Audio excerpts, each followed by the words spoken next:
அது நம்ம right angle ட்ரையாங்கிளில் ட்ரிக்னாமெட்ரியில் இப்படி தான் மென்ஷன் பண்ண முடியும். இந்த 90 டிகிரி இருந்ததுன்னா இந்த டவருக்கு ஆப்போசிட் சைடில் ஒரு ஸ்லாண்ட் ஹைட் வருது பார்த்தீங்களா, அதை ஹைபாட்டினியூஸாக வச்சுக்கிறோம். இங்கே 30 டிகிரி கொடுத்துருக்காங்க அவங்களே இல்லைங்களா. அப்போ 30 degree the elevation of the top of the tower is 30 degree. அப்போ எலிவேஷன் நம்ம பார்க்கும்போது எப்படி இருக்குது, 30 டிகிரின்னு சொல்கிறாங்க. அந்த டிகிரிக்கு தீட்டா அதுதான். அதுக்கப்புறம் தீட்டான்றதுக்கு பதில் தான் நம்ம 30 டிகிரி தெரிஞ்சிச்சு. அப்போ opposite side by adjacent side சொல்கிறோம். ஆப்போசிட் சைடை நம்ம என்ன சொல்கிறோம், பெர்பெண்டிகுலர்னு சொல்லலாம், அட்ஜசன்ட் சைடை பேஸுன்னு கூட சொல்லலாம். புரியுது இல்லைங்களா.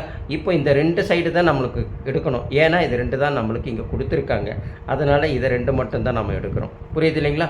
அப்போது tan 30 டிகிரி ஈக்குவல் டு என்ன வரும், ஆப்போசிட் சைடுனா பெர்பெண்டிகுலர் பை பின்னா பேஸ், அதாவது opposite side by adjacent side equal to PQ by RQ equal to நம்மளுக்கு PQ வந்து எவ்வளவு ஹெச்ன்னு நம்மளுக்கு தெரியும், RQ வந்து எவ்வளவு 48 அப்படின்னு நம்மளுக்கு தெரியும். புரியுது இல்லைங்களா.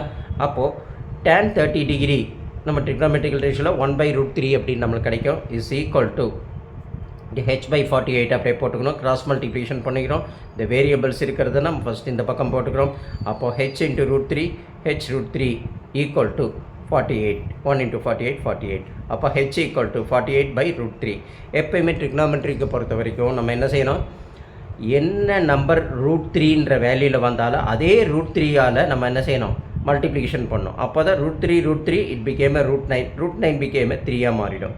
இங்கே 48 × √3 48√3 அப்படின்ட்டு இருக்கும். இந்த 3க்கு 48 16 டைம், அப்போ 16√3.